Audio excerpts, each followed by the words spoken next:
இன்று ஒரு சிக்கலான சூழ்நிலையில் நாங்கள் இங்கே கூடியிருக்கின்றோம். அதை பற்றி உங்களிடம் தெரிவிப்பதற்காக தான் உங்களை அழைத்திருந்தோம். திரையரங்குகள் கடந்த சில வருடங்களாக வசூலில் மிகவும் பின்தங்கி இருக்கின்றது.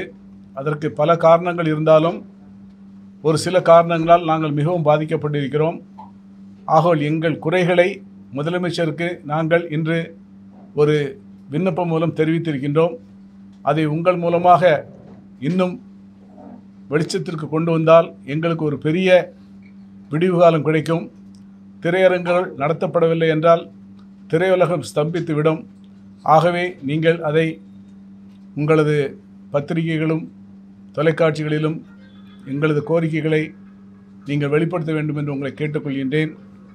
முதலாவதாக, இப்பொழுது கொரோனா என்ற ஒரு பெரிய அரக்கன் நோயினால் மீண்டு வந்திருக்கும் தமிழகம் கடந்த 8 மாதங்களாக எங்கள் திரையரங்குகள் மூட்டப்பட்டிருந்து இப்பொழுதுதான் திறந்திருக்கின்றோம். ஆனால் 50% இருக்கைகளுடன் திரையரங்களை நடத்த சொல்லி அரசாங்கம் உத்தரவு பிறப்பித்திருக்கின்றது. அதனால் நாங்கள் மிகவும் பாதிக்கப்பட்டிருக்கின்றோம். பெரிய படங்கள் அதனால் திரையிடுவதற்கு தயக்கம் காட்டுகின்றார்கள். 50% இருக்கையில் இருந்து அவர்களுக்கு வசூல் கிடைக்காது என்பதால் அவர்கள் படங்களை திரையிட தயக்கம் காட்டுகின்றார்கள். ஆகவே நாங்கள் முதலமைச்சரிடம் கேட்டுக்கொள்வது என்னவென்றால், நீங்கள் ஒரு தாயுள்ளத்துடன் எங்களது வேதனையை புரிந்து கொண்டு அதை 100% இருக்கைகளுடன் காட்சிகளை நடத்துவதற்கு அனுமதி தர வேண்டும் என்று அவர்களை நாங்கள் மன்றாடி கேட்டுக்கொள்கின்றோம்.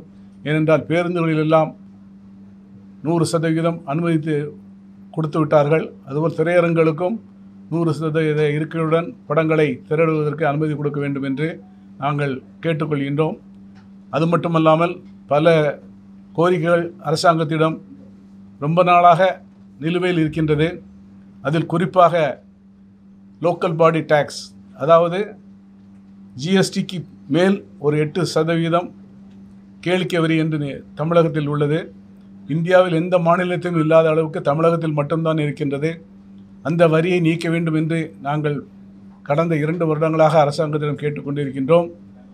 அதை எடுத்தால் மக்களுக்கு நுழைவு கட்டணத்தில் ஒரு பெரிய சலுகை கிடைக்கும். ஆகவே அதை கொடுத்தால் எங்களுக்கு பார்வையாளர்களும் அதிகமாக வருவார்கள். அதையும் எடுத்து தர வேண்டும் என்று முதலமைச்சரிடம் கேட்டிருக்கின்றோம். அது மட்டுமல்லாமல் மேலும் சில கோரிக்கைகள் வைத்திருக்கின்றோம். அதை உங்களிடம் நாங்கள் எழுத்துப்பூர்வமாக கொடுக்கின்றோம். ஏனென்றால் எங்களுக்கு வருடம் எங்களது லைசன்ஸை ரினியூவல் செய்ய வேண்டியிருக்கின்றது. அது மிகவும் கடினமாக இருக்கின்றது. அதை 3 வருடங்களுக்கு ஒரு முறையாக கேட்டிருக்கின்றோம். திரையரங்களை நடத்துவதற்கு ஆப்ரேட்டர்கள் தேவை. ஆனால் கடந்த 25 வருடங்களாக ஆப்ரேட்டர் தேர்வே வைக்கவில்லை அரசாங்கத்தினால். ஆகவே ஆப்ரேட்டர்களை கிடைப்பது மிகவும் கஷ்டமாக இருக்கின்றது.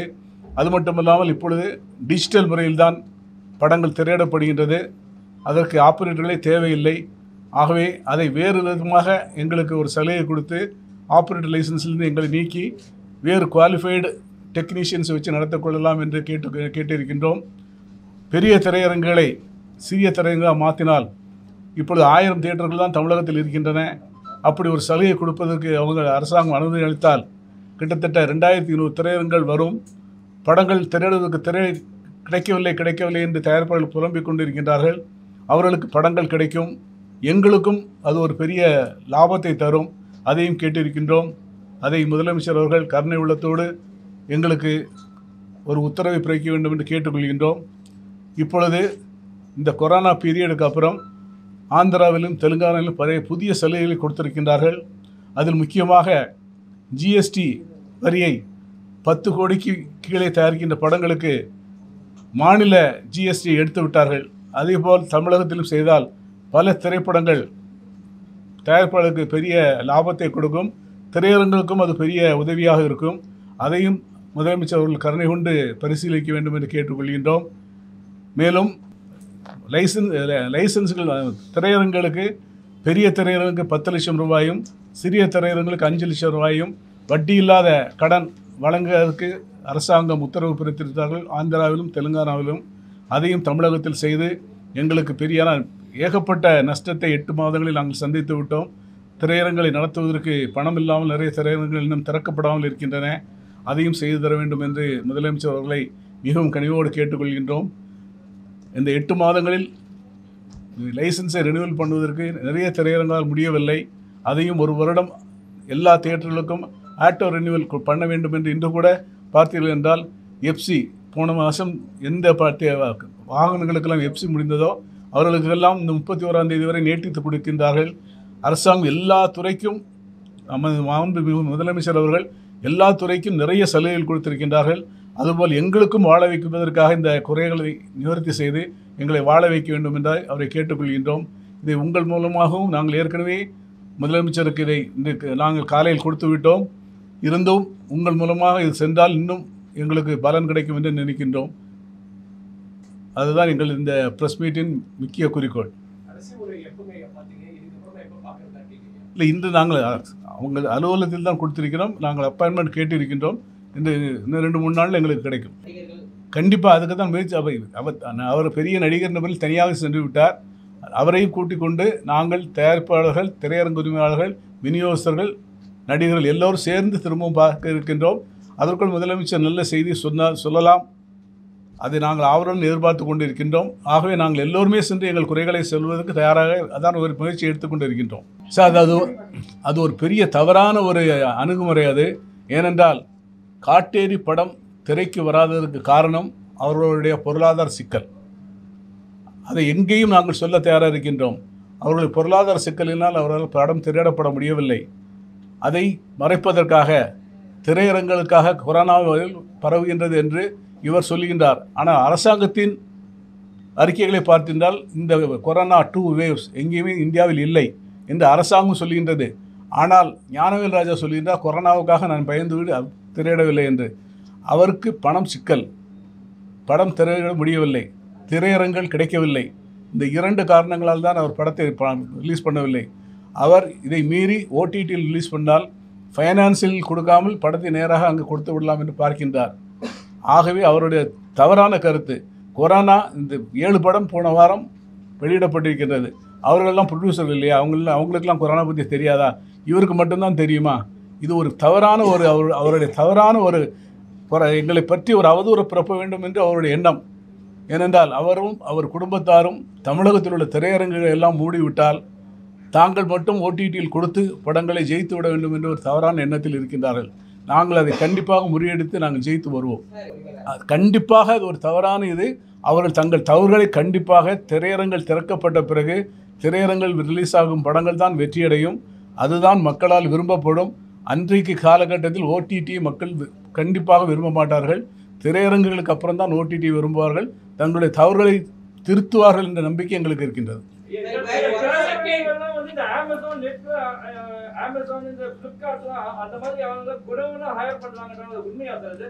அமேசான் அல்ல, அவங்களுடைய பொருட்களை சப்ளை செய்வதற்காக கொடுங்க கேட்குறாங்க.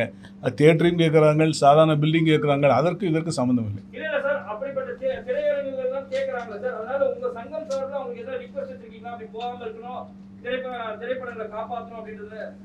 சார், திரையரங்குகள் மூடப்படாமல் இருந்தால் காப்பாற்றப்படுவது திரையரங்குகள் அல்ல, திரைப்பட தயாரிப்பாளர்கள் தான். எங்களுக்கு திரையரங்குகள் நடத்தினாலும் சரிதான், அது குடோனாக நடத்தினாலும் சரிதான், எங்களுக்கு ஒரே வருமானம் தான். இதை விட அது ஜாஸ்தியாக கிடைக்கும். இருந்தாலும் திரைப்படத்தை உள்ள ஒரு ஆசையினால் தான் நாங்கள் திரையரங்குகளை நடத்தி கொண்டு இருக்கின்றோம். எங்களது வருமானம் என்று பார்க்க போனால் நாங்கள் வேறு வழிக்கு சென்றால் எங்களுக்கு வருமானம் ஜாஸ்தி. ஆகவே திரையரங்குகள் மூடப்படக்கூடாது என்பதை பற்றி கவலைப்பட வேண்டியது தயாரிப்பாளர்கள் தான், நடிகர்கள் தான், டெக்னீஷியன்ஸ் தான், திரையரங்கு உரிமையாளர்கள் அல்ல. ஏன்னா எங்களுக்கு இது 1 லட்சம் ரூபாய் கிடைக்குதுன்னா அவர்கள் 2 லட்சம் ரூபாய் தர தயாராக இருக்கின்றார்கள். ஆகவே நாங்கள் மூடக்கூடாது என்று நாங்கள் யாரையும் சொல்ல மாட்டோம். திரையரங்குகள் இருப்பதனால் அவர்களுக்கு தான் 3000 தியேட்டர் இருந்தது சார். தமிழகத்தில் 1988 3000 திரையரங்குகள் இருந்தது. இன்றைக்கி 1160 தியேட்டர் இருக்கிறது. ஆனால் அன்று 80 படம் ரிலீஸ் ஆச்சுது. இன்றைக்கி 250 படம் ரிலீஸ் ஆகுது. கேட்டால் ப்ரொடியூசர்லாம் எங்களுக்கு தியேட்டர் தரமாட்டேங்கிறாங்க. இந்த 3000 தியேட்டர் இருந்துச்சுன்னா அவங்களுக்கு திரையரங்குகள் கிடைத்திருக்கும். அதை பற்றி அவர்கள் கவலைப்படவே இல்லை. அவ்வளவு திரையரங்களும் வந்து கல்யாண மண்டபங்களாக மாறின, டிபார்ட்மெண்டல் ஸ்டோர்களாக மாறின. அதெல்லாம் மாறாமல் இருந்திருந்தால் அவர்களுக்கு இந்த படங்கள் திரையிடுவதற்கு நிறைய திரையரங்குகள் கிடைத்திருந்திருக்கும். இந்த 1 ஷோ 2 ஷோ தான் கிடைக்கிறது அவர்களுக்கு. அது கவலைப்பட வேண்டியது தயாரிப்பாளர்கள் தான், திரையரங்கு உரிமையாளர்கள் அல்ல. கண்டிப்பாக 50% கொடுத்து இதுவரைக்கும் திரையரங்குக்கு சென்ற ஒரு பார்வையாளருக்காவது கொரோனா வந்திருக்கிறது என்று நிரூபிக்கப்படவில்லை. ஏனென்று ஆமாம், இது இப்போ தெலுங்கு போன வாரம்லாம் இப்போ ரொம்ப நாளைக்கு அப்புறம் எல்லா தேட்டரும் ஒரு தெலுங்கு படம் ரிலீஸ் ஆச்சு. இங்கேயும் ஒரு 50% கிட்டத்தட்ட நெருங்கி வந்துருச்சு. ஸோ திரையரங்குகள்னால் கொரோனா வர்றதுக்கு சந்தர்ப்பங்கள் ஃப்ளைட்லெல்லாம் 100% அலோவ் பண்ணிட்டாங்க. இதை விட நெருக்கமாக இருந்து வருகின்றார்கள். இதாவது 2 மணி நேரம் படம், 1 மணி நேரத்துக்கு இன்டர்வல் விடுறோம், வெளியே வராங்க. ஆனால் விமானங்களில் 8 மணி நேரம் 7 மணி நேரம் தொடர்ச்சியாக பிரயாணம் செய்கின்றார்கள். அவர்களுக்கே கொரோனா வரவில்லை, மிகவும் கம்மியாக இருக்குது. திரையரங்குகளினால் கொரோனா பரவவே பரவாது. நாங்கள் அதுக்குரிய எல்லா வித ப்ரிகாஷனரி மெதர்ஸும் எடுத்திருக்கின்றோம். 100% கொடுத்தால் எந்த விதமான பாதிப்பும் ஏற்படாது. ஏன்னால் மக்களுக்கு பாதிப்பு ஏற்பட்டால் எங்களுக்கும் தான் பாதிப்பு. நாளைக்கு திரையரங்குகள் திரும்ப மூட வேண்டிய ஒரு சூழ்நிலை வந்துவிடும். ஆனால் நாங்கள் மிகவும் எச்சரிக்கையாக இருக்கின்றோம். சார், விபிஎஃப் பிரச்சனைங்கிறது விபிஎஃபை கட்ட மாட்டோம் என்று தயாரிப்பாளர்கள் சொல்லுகின்றார்கள். அது அந்த விபிஎஃப் என்ற ஒரு கான்செப்டை ஆரம்பித்தது அவர்கள் தான். இப்போ போய் திடீர்னு திரையரங்கு உரிமையாளர் கட்ட வேண்டும் என்று சொல்வது நியாயமில்லை என்பதுதான் எங்களுடைய ஸ்டாண்ட். இப்பொழுது அவங்க 60% டிஸ்கவுண்ட் கொடுத்துருக்காங்க. இப்போ 40% அவங்க எடுக்கிறாங்க சார். ஒரு படத்துக்கு அவங்களுக்கு இன்றைக்கி பிரிண்ட் போடுறாங்க 1 லட்ச ரூபா ஆகும். ஸோ 100 பிரிண்ட் போட்டால் எத்தனை 1 கோடி ரூபாய், 1 கோடி ரூபாய் ஆகும். இன்றைக்கி அவங்க 500 பிரிண்ட்டை 50 லட்ச ரூபாயில் பண்ணுறாங்க. 10,000 ரூபாய் தான் சார் லாபம் சம்பாதிக்கிறது போகிற அவங்க.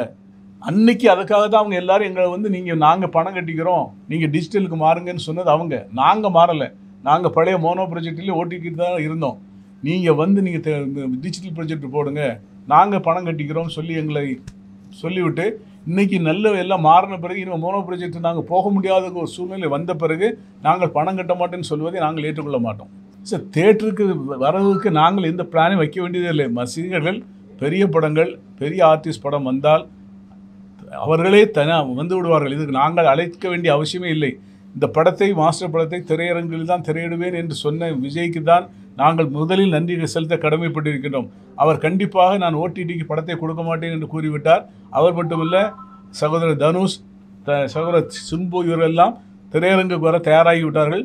அந்த படங்கள் திரையரங்களில் திரையிட்ட பிறகு எங்கள் வாழ்க்கை முறையே மாறிவிடும். ஏனென்றால் இப்போ சாதாரண படங்கள், மிக சின்ன படங்கள் ஓடும்போது கூட எங்களுக்கு இன்று கட்டுப்படியாகிற அளவுக்கு தான் நாங்கள் திரையரங்குகள் நடந்து கொண்டு இருக்கின்றன. அது மாஸ்டர் படமும், அது ஈஸ்வரன் படமும், ஜெகமே தந்திரம் படம் எல்லாம் வரும்பொழுது திரும்பவும் திரையரங்களில் கூட்டம் வரும். எல்லோரும் எங்களுக்கு டிக்கெட்டுக்கு நிற்க தான் போகின்றார்கள். இதற்காக நாங்கள் புதிய முயற்சி என திரையரங்களை நாங்கள் சுத்தமாக பராமரிப்பது, குளிர்சாதன வசதியை அழகாக கொடுப்பது, சவுண்ட் அண்ட் லைட்டை நல்லா கொடுத்தால் மக்கள் திரையரங்களுக்கு வருவார்கள்.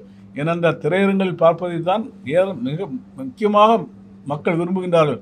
ஓடிடி என்பது ஏற்கனவே ஒரு பிரபல நடிகர் என்று சொல்லியிருக்கிற ஒரு வார்த்தை, திரையரங்கு என்பது கோயிலில் போய் ஆண்டவனை வணங்குவது போன்று,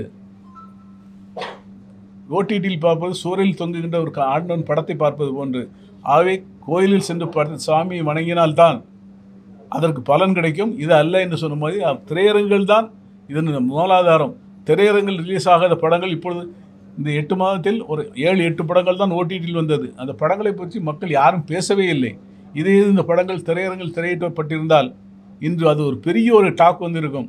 அது மட்டும் இல்லை, பெரிய பெரிய கதாநாயகர்கள் உருவாக வேண்டும் என்றால் திரையரங்கில் மட்டும்தான் பண்ண முடியும். அது ஓடிடியில் பண்ணால் அவர் சின்ன ஹீரோ தான் என்றுமே. ஆகவே திரையரங்குகளில் தான் படங்கள் தெரியாதான் அவர்களுக்கு நல்லது. இப்பொழுது ஒரே ஒரு குடும்பம்தான் இதை கண்டிப்பாக எங்களுக்கு எதிராக இருந்து கொண்டிருக்கின்றார்கள். அவர்களுடைய படங்களை நாங்கள் யாருமே திரையிடுவதற்கு தயாராக இல்லை என்று சொல்ல விரும்பவில்லை. அந்த திரைப்படங்களை அவர்கள் ஓடிடியிலே ரிலீஸ் பண்ணிக்கொள்ளலாம் என்பது நாங்கள் இந்த ப்ரெஸ் மீட் மூலமாக தெரிவிக்க விரும்புகின்றோம். பேரை சொல்ல நாங்கள் விரும்பவில்லை, உங்களுக்கு தெரியும். அது எடுக்கிறது எடுக்காத உங்கள் விருப்பம், அது உங்களுக்கு தெரியும். வெளிப்படை சார், இதே வெளிப்படை தான். நீங்களே சொல்லி உங்களுக்கு தெரியும், நன்றாக தெரியும்.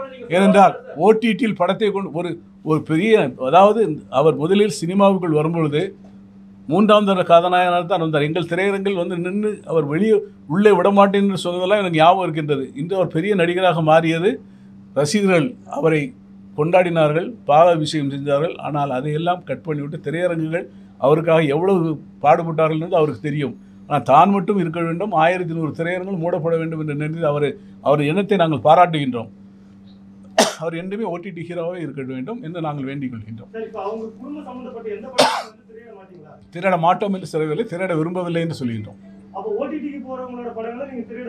மற்றவர்களை பற்றி பேசவில்லை. எங்களை ஆரம்பித்து வைத்த அவரை பற்றி தான் நாங்கள் அவர் ஆரம்பிக்க எந்த படம் அந்த படம் பெரிய சின்ன படங்கள் வந்து அவர்களுக்கு அதுதான் கட்டுப்படி ஆகும். அதை பற்றி நான் பெரிய படம் வழிகாட்டி விட்டார், ஏணி எட்டி உதைத்து விட்டார்.